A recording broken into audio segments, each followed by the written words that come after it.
코로나 이전의 세상으로는 더 이상 돌아갈 수 없다. 네, 전 세계를 휩쓴 코로나19가 우리 사회에 던진 메시지죠. 과연 코로나 사태가 종식된 이후 우리 사회는 어떻게 바뀔지, 그리고 우리는 어떻게 대비해야 할지 오늘부터 각 분야 전문가와 함께 살펴보는 시간 마련했습니다. 오늘 첫 시간입니다. 역사가 말하는 팬데믹 이후의 세계라는 주제로 저희가 준비를 했는데요. 함께 하실 분 소개합니다. 팬데믹 히스토리의 저자이신 장항석 강남세브란스 갑상선 내분비외과 교수님 나와 계십니다. 어서 오세요. 네, 안녕하세요. 네, 근데 이 책이 2018년에 출간이 됐어요. 네. 예, 코로나 사태 있기 전에 출간이 된 건데 어떻게 뭐 선견 지명이 있으셨던 건지 어떻게 이 책을 쓰게 되셨어요? 아니, 그런 건 아니었고요.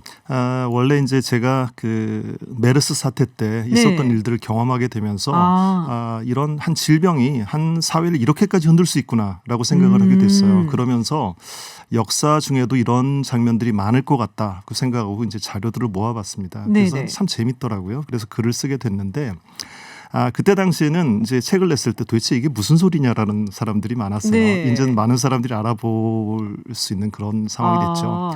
그리고 그 책 말미에다가 제가 앞으로 이렇게 대규모 참사를 벌이고 그 질병이 만연하게 된다면 우리를 충격에 빠뜨릴 그런 질환은 아마도 변종 바이러스일 것이다. 딱 맞았네요. 라고 생각을 했는데 그래서 사람들이 무슨 예언했냐라고 하는데 그건 그러니까요. 아니고 충분히 예측 가능한 일이었다는 거죠. 이런 사태는. 네, 그렇습니다. 그렇군요. 변종 바이러스다. 자, 팬데믹 이야기를 저희도 사실은 여러 번 했었어요. 저희가 소개도 해드리고 그랬었는데 자, 역사적으로 봤을 때 그러면 우리가 가장 먼저 인류 역사에 등장한 팬데믹은 무엇일까요? 팬데믹이라고 하는 단어가 좀 맞지 않을 수도 있는데 네네. 그 사회에 만연하는 질병으로는 우리 문헌상에 최초로 등장한 건 이제 호메로스의 이제 대서사시죠. 예, 일리아드라는 대목이 나옵니다. 네네. 첫 시작하는 대목이 어떻게 되어 있냐면 아폴론의 이제 노여움을 산 그리스 신령에서 처음에 이제 이렇게 동물들이 죽어나가요. 이제 노새, 개 이렇게 죽어나가다가 이제 사람들이 죽어나가기 시작합니다. 그래서 그리스 신령에서는 시체를 태우는 화장 연기가 끝도 없이 피어올랐다라는 대목이 나오는데 이게 인수공통의 전염병을 정확하게 짚어내고 있는 글입니다. 아하. 그리고 그다음 장면은 제가 생각할 땐 성경에 나오는데 네. 출애굽 시대에 모세의 기적 10가지가 있는데 맨 마지막 기적이 이집트 전역에 장자들이 다 사망을 한다. 맞아요. 돼 있죠. 이게 뭐 해놓은 곳에는 이제 아이들이 안 죽고 그 유태인 아이들은. 근데 그게 이제 유태인들은 죽진 않았고 이집트의 그 지배 계층들이 그렇죠. 다 죽었다는 거죠. 네. 그리고 이제 한 반 정도에 가까운 기적들이 대부분 이런 전염병, 역병의 창궐을 의미하는 좀 이렇게 분위기가 나옵니다. 그래서 사실 그 시대는 이집트가 굉장히 강성했던 시대예요. 그렇죠. 람세스 2세의 시대이기 때문에 그 이집트 전역에 노동력을 다 담당하던 유태인들이 이렇게 탈출한다는 건 사실 좀 불가능한 일로 보여집니다. 뭐 신의 기적이 아니고는. 근데 아마도 이런 건 이제 그 지배계층의 창궐한 어떤 질병 때문에 지배력이 약화됐기 때문에 가능했지 않았을까 생각을 하고요. 지금 고고학적으로는 아마 그게 천년두였을 것 같다. 천년두? 예, 그런 짐작이 가능합니다. 그럼 이게 천년두가 얼마나 오래된 병인가요? 고쳐지기 시작한 거는 뭐 굉장히 제너가 오래된 병이죠. 백신을 개발하면서 그제서야 사실 고쳐진 건데 자, 근데 이번에 코로나19 얘기를 하면서 사실은 이게 박쥐 얘기를 했잖아요. 근데 이제 박쥐에 쥐가 들어가다 보니까 이제 패스트 얘기가 자연스럽게 또 나왔단 말이에요. 관련이 있는 건가요? 어떻게? 사실은 관련은 없는데 아마 이제 그 미지의 질병이 굉장히 높은 사망률을 보이니까 두려웠던 거죠. 그렇죠. 그리고 학계에서는 중국 내륙의 어딘가에는 아직도 패스트균이 잠복하고 있을 것 같다라는 설이 많습니다. 그래서 말씀하신 대로 박쥐를 이야기하니까 그 쥐가 퍼뜨렸던 패스트를 연상하게 됐던 거라고 저는 생각을 해요. 우리가 이제 보통 생각할 때 가장 강력하게 사람을 많이 죽은 질병, 뭐 전염병 하면은 딱 떠오르는 게 흑사병이거든요. 네, 맞습니다. 그래서 아마도 그런 것 같은데, 자, 사실은 이제 20세기 들어와서 뭐 21세기지만요 지금, 근데 많은 사람들이 팬데믹, 뭐 대유행, 전염병 생각하고 요번에 비교를 많이 했던 게 스페인 독감이에요. 스페인에서 발병된 건 아니라고 제가 저희 방송에서 한번 얘기는 했었어요. 그 부분은. 맞습니다. 네. 그 스페인 독감은 이제 그 세계 제1차 대전이 거의 막바지에 이를 무렵에 이제 발생한 병이고 거의 5천만 명 정도가 사망했다고 되어 있습니다. 이게 지금 말씀하신 대로 스페인에서 발생한 건 아니고 미국 그 군령에서 발생해서 유럽으로 군린을 따라서 유입된 건데 그때 당시에 이제 스페인이 이제 참전국이 아니었어요. 네. 그래서 언론 통제가 비교적 없었기 때문에 좀 자유롭게 이 질환에 대해서 많이 보도를 할 수 있었습니다. 그래서 사람들이 착각하게 된 거죠. 스페인 독감이다. 이렇게 이름이 붙여진 거죠. 그렇죠. 1차 세계대전에 참전했던 국가들 입장에서는 이제 군인들이 네. 죽어나가고 병에 걸렸다는 거 사실은 어떻게 보면 군사 비밀일 수도 있으니까 통제해야죠. 통제를 하고 네. 얘기 안 하는데 스페인이 이야기를 네. 하고 스페인 국왕이 그때 또 네, 걸렸었어요. 맞습니다. 그러니까 이게 스페인 독감으로 약간은 불명예스러운 이름이지만 네. 지금 이제 그렇게 됐는데 근데 패스트 같은 경우도 그렇고 흑사병도 그렇고 스페인 독감도 그렇고 이게 딱 뭐 1년 정도 이렇게 창궐을 하고 한 번 왔다 가는 게 아니라 굉장히 오랫동안 사실 있었잖아요. 예. 뭐 패스트 같은 경우도 왔다 갔다 몇 번씩 맞습니다. 계속 창궐을 했고 스페인 독감도 마찬가지였다고 들었어요. 네. 그 스페인 독감 같은 경우는 네. 이제 그 한 1년 동안 그 3번의 파도가 오는데 첫 번째 파도에서 사망한 사람들이 급격히 증가해서 그 막 위험한 지경에 이르렀죠. 그리고 이렇게 싸그러들었다가 또 다시 한 번 더 파도가 오는데 첫 번째 피크를 이뤘던 사망자보다 거의 5배 사망자를 냅니다. 두 번째예요. 예, 두 번째. 근데 아마 그 시기는 그 1차 대전이 거의 종식되어 가면서 이제 전쟁이 끝나고 각자 자기 고향으로 돌아간 군인이나 군속들이 요새 말로 하면 슈퍼 전파자가 돼서 아이고. 그 고향에다 퍼뜨린 거죠. 그러면서 사망자 급격히 늘었고요. 그게 또 진정되고도 세 번째 이렇게 파도가 오는데 세 번째 파도 역시 첫 번째 그 파도에서 사망한 사람들이 2배 정도의 사망자를 냅니다. 그러니까 결코 방심할 일은 아니라는 거죠. 아, 그러니까 많은 이제 감염내과나 이런 분들이 지금 요번에 사실 우리가 많이 진정세에 잦아들었다라고 얘기를 하지만 그래도 여전히 조심해야 된다는 얘기를 그렇죠. 하고 있는 이유겠군요. 네. 아, 근데 제가 얼마 전에 되게 재밌는 영상을 하나 봤어요. 그게 이제 어떤 그 뭐 외국에 있는 뭐 띵크탱크 같은 데인데 거기서 이제 팬데믹 그리고 코로나19에 대해서 이야기를 하면서 샌프란시스코 얘기를 하더라고요. 그래서 예전에 이제 그 스페인 독감 시절에 그때도 이미 마스크를 쓰고 있었다라고 하더라고요. 맞습니다. 그때는 마스크를 훨씬 더 많이 썼다 사실은 지금보다. 네. 근데 샌프란시스코 유니언 스퀘어에 사람들이 모여서 이게 안티 마스크 리그라고 해갖고 마스크 안 쓰겠다고 막 뭐 저항하고 그리고 뭐 일종의 시위를 하고 그래서 그럼 알았어 쓰지 마 했더니 확 번져갖고 맞습니다. 무지무지하게 많은 사람들이 죽었다. 맞는 얘기예요? 요새랑 너무 비슷하죠. 그러니까 이제 대응 방법이 크게 다르지 않은 겁니다. 이제 그 보셨던 자료도 그렇고 굉장히 많은 자료가 이제 사용이 가능해요. 볼 수 있는데 그때 보면 지금 100년도 더 넘게 지난 오늘날의 대응 방법과 크게 다르지 않다. 그 샌프란시스코 이야기를 하셨는데 그때 또 샌프란시스코 주 정부에서는 마스크를 쓰고 나오지 않으면 총으로 쏘겠다. 그 정도였어요? 이런 경고도 붙였다고 해요. 그래서 지금 과학이 이렇게 발전했는데도 여전히 우리는 참 힘이 없다. 이렇게 굉장히 좌절감을 느낄 때가 있죠. 그럼 백신이나 치료제가 없는 한 사실상 우리가 이런 감염병에 대처하는 자세라는 게 결국에는 뭐 마스크와 같은 걸로 보호를 하고 사회적인 거리를 둬야 되고 100년이 지났는데 똑같네요. 네, 그러니까 지금 이제 지금은 이제 균을 알게는 됐죠. 근데 그때는 그냥 그런 독감이라고 말했지만 균주를 정확하게 알지는 못했을 겁니다. 네. 근데 지금 균주를 알았음에도 불구하고 이것에 대한 대책을 세우기가 그렇게 쉬운 일은 아니라는 거죠. 그래서 백신 개발이 그렇게 해서 어렵다는 거죠. 백신 개발이 굉장히 어렵군요. 네. 그런 거 보면 제너 박사가 정말 대단한 사람이다라는 생각이 드는데 네. 자, 그러면은 뭐 이거 외에 이제 또 우리가 뭐 백신을 개발한다든지 아니면 전염병이 이제 창궐을 했을 때 옛날 같은 경우에는 막 신께 빌어야 된다서 막 교회 가서 지금 보면 상당히 무식한 방법이잖아요. 막 다 몰려갖고 기도하고. 그러니까 더 창궐했겠죠. 예. 그래서 지금 전염병을 극복하는 게 이제 그 면역 기능에 대한 백신에 대한 이야기를 하셨는데 사실은 사회 전반적인 면역 기능이 확 올라가면 그러니까 그 병에 대한 면역 기능을 가진 사람들이 늘어나서 사람들과 사람들 사이에 장벽으로 존재할 수만 있으면 그 질병은 빨리 종식될 수 있습니다. 근데 그런 일이 쉽지는 않고요. 백신을 개발할 수 있으면 가장 효과적으로 단시간 내에 그 집단 면역을 확 증가시킬 수 있죠. 네네. 근데 말씀드린 대로 특히 바이러스에 대한 백신은 개발하는 그렇게 쉬운 일이 아니에요. 그렇기 때문에 이렇게 되면 이제 빨리 이제 완치자가 늘어나서 그들의 그 면역력이 우리 사회를 보여주길 바라는 정책이죠. 스웨덴이 실패한 정책. 실패했죠. 왜냐하면 그 정책에 의하면 초반에 너무 많은 희생자가 나는 거예요. 그렇죠. 너무 많은 사람들이 죽어야 하는 거죠. 그래서 그 방법보다 우리나라에서 취하는 방법은 상당히 잘하는 방법이라고 생각합니다. 의료 시스템이 붕괴되지 않게 최대한 만연을 억제하면서 네네. 환자가 생기면 그때그때 치료하고 결국에는 그 많은 환자들이 늘어나긴 되겠지만 희생을 최소화하는 방법으로 가야 된다는 거죠. 그렇군요. 아니 왜냐하면 저도 스웨덴의 그 그 방역 시스템이 이해가 좀 잘 안 갔던 게 네. 제가 알기로 집단 방역이라든지 이런 식으로 해서 그러니까 항체를 만들고 이런 게 백신을 통해서 천연두가 거의 유일하다라고 알고 있었거든요. 천연두는 사실상 이제 네, 종식이 이제, 됐다라고 네네. 얘기를 하고 있고 왜냐하면은 백신이 있으니까 다 맞잖아요. 그렇죠.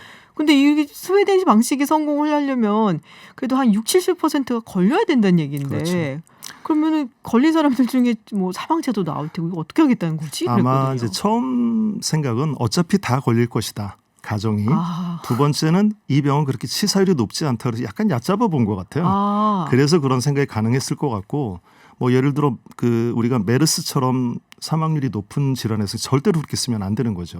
그래서는 이제 곤란한 일인 거죠. 그렇군요. 네, 지금 현재 역사가 말하는 팬데믹 이후의 세계라는 주제로 장항석 강남세브란스 갑상선 내분비외과 교수와 이야기 나누고 있습니다. 자, 그러면은 인류가 좀 전염병을 제대로 대응하기 시작한 건 언제부터인가요? 아마도 이제 현미경이 발견되고 그리고 이제 발명되고 그다음에 세균을 발견하게 되면서 아, 그러니까 병에 대한 원인을 정확하게 짚어내면서부터죠. 그러니까 원인을 알면 그에 대한 약을 개발할 수 있으니까요. 그러니까 그 전처럼 회피가 아니라 적극적으로 이제 치료하기 시작한 게 그때부터라고 생각합니다. 그 전까지는 신이 노하셨어. 네. 뭐 약간 이런 식으로 피해야죠. 갔었는데, 네. 아 그렇군요. 그러면 그 전에는 이제 창궐을 할 때 그냥 당한 거 아니에요?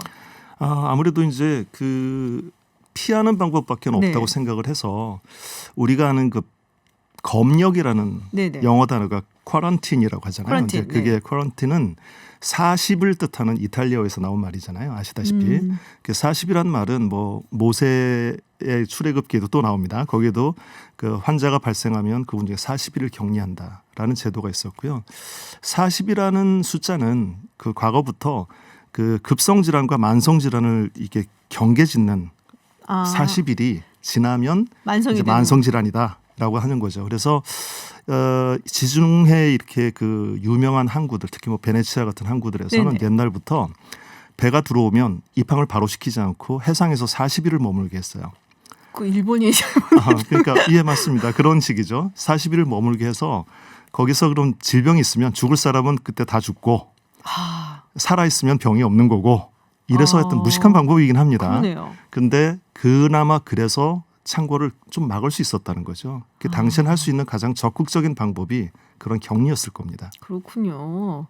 아, 근데 사실 이제 베네치아라든지 그 당시에 이제 패스트로 굉장히 많은 이제 유럽인들이 다 죽었는데 이탈리아가 얘기를 많이 하잖아요. 어떻게 보면은 그러니까 당시 이제 지중해 무역의 중심지이기도 했었고 그렇죠. 많은 사람들이 오가는 온갖 곳에서 예, 온 네. 세계에서 몰려서 오가는 그런 열린 곳이었기 때문에 사실은 맞습니다. 더 많이 걸렸던 것도 네네. 되고요. 그러니까 요새 같이 정말 뭐 현대 사회 어디나 갈 수 있고 손쉽게 또 누구나 들어올 수 있고 이런 사회에서는 그렇게 빨리 퍼질 수밖에 없다는 생각이 좀 들어요. 그래서 이게 그렇죠. 의학 기술하고 교통 기술하고 어느 게 이기느냐 막 이런 생각이 좀 들기도 하거든요. 언제나 의학은 이겨본 적이 없고요. 아, 정말요? 언제나 뒤따라가고 있다고 생각을 하고 문제가 생기면 그걸 대책을 세우고 네.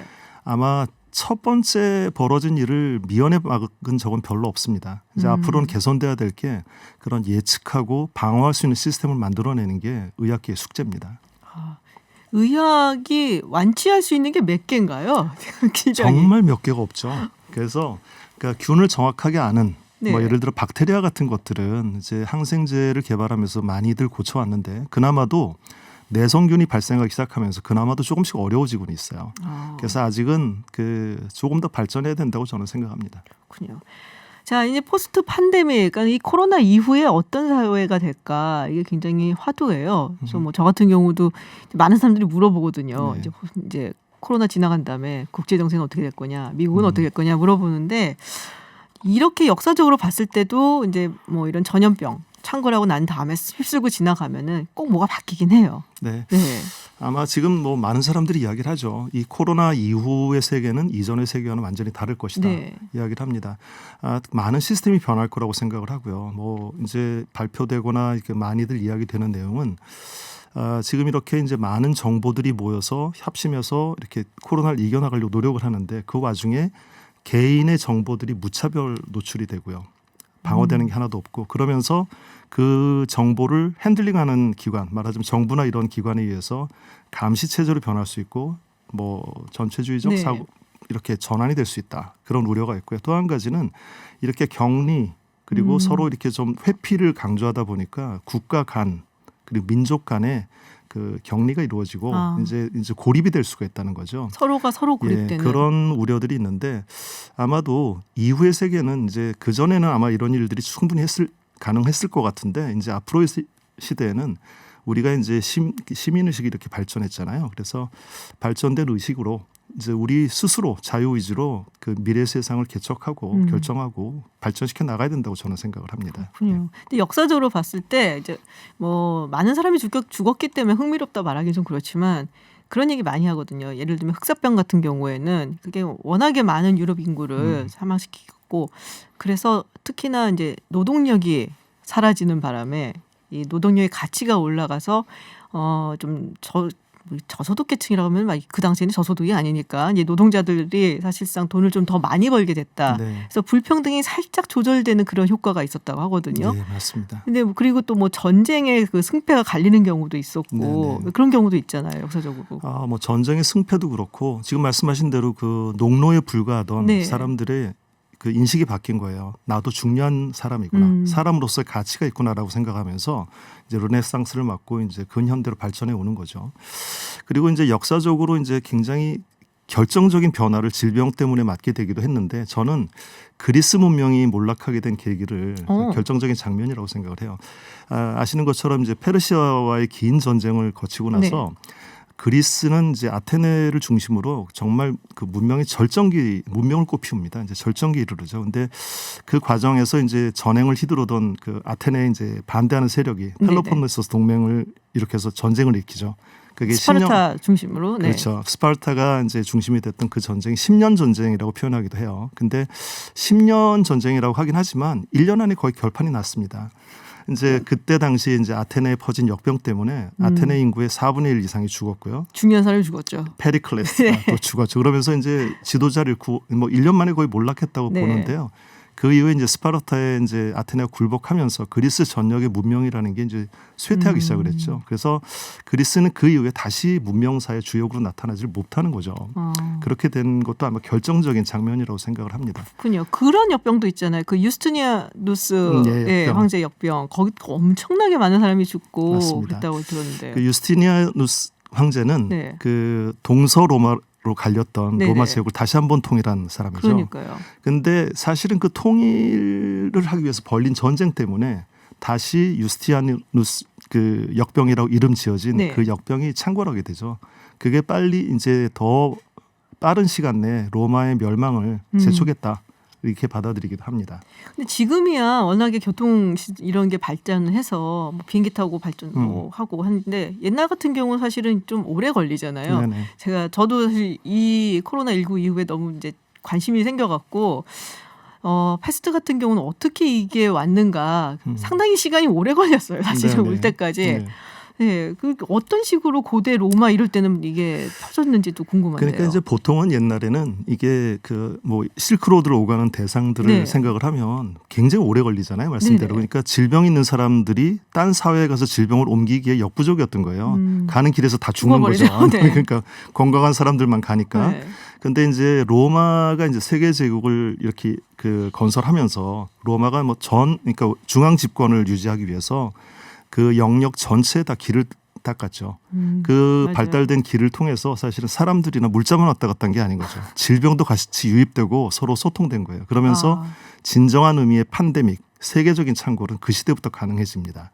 그리고 이제 또 다른 장면들은 그런 문명들이 충돌하게 됐을 때, 그럴 때 이제 역병이 창궐하죠. 그래서 그런 대규모의 교류는 옛날에는 거의 전쟁 때문에 일어났기 때문에 그래서 전쟁과 질병은 뭐 특히 역병은 굉장히 밀접한 관계가 있습니다. 모든 길은 로마로 통한다더니 전염병도 로마로 맞습니다. 통해서 갔고 그리고 뭐 세계적으로 발전한 굉장히 이제 융성했었던 제국 같은 경우 사실 제일 먼저 하는 게 개간수로 이런 거잖아요. 맞습니다. 그리고 막 길을 닦고 그러다 보니까 거기에 또 중심지가 되니까 모든 사람이 몰리고 그래서 감염병이 창궐을 할 수밖에 없는 그런 조건이 된 것 같은데요. 자, 이걸 마지막으로 좀 여쭤볼게요. 코로나19가 의료계에 미칠 영향. 또 의사 선생님이시니까. 예. 네. 그 의료계에도 굉장히 큰 변화가 예상됩니다. 그 지금 이제 이렇게 그 질병을 바라보는 시기에서 원인균 하나만 보던 시각이 조금 부족하다라고 저희는 느껴요. 그래서 환경과 그 사회 이런 시스템 이런 걸 모든 걸 하나로 파악하는 원 헬스 시스템이라는 게 이제 개념이 있는데 그게 좀 더 확대 발전할 것 같고요. 그리고 이제 그 저도 이제 미래 도시라고 하는 프로젝트에 의료 파트로 참여하고 있는데 미래의 의료 시스템, 현재 의료 시스템 완전히 다른 개념이 될 겁니다. 그래서 아마 이런 발전을 좀 더 촉진하는 계기가 이 코로나가 되지 않을까 저는 그렇게 예상하고 있습니다. 네. 오늘 얘기 사실 굉장히 재밌었고요. 저는 개인적으로 감사합니다. 또 이런 역사 이런 걸 되게 좋아하기 때문에 네, 너무 흥미롭게 잘 들었습니다. 네, 오늘 말씀 감사하고요. 저희가 네. 또 언제 나와주십사 더 길게 요청을 드릴 수 있을 것 같아요. 네. 고맙습니다. 네, 감사합니다. 네, 지금까지 장항석 강남 세브란스 병원 갑상선 내분비외과 교수와 이야기 나눴습니다.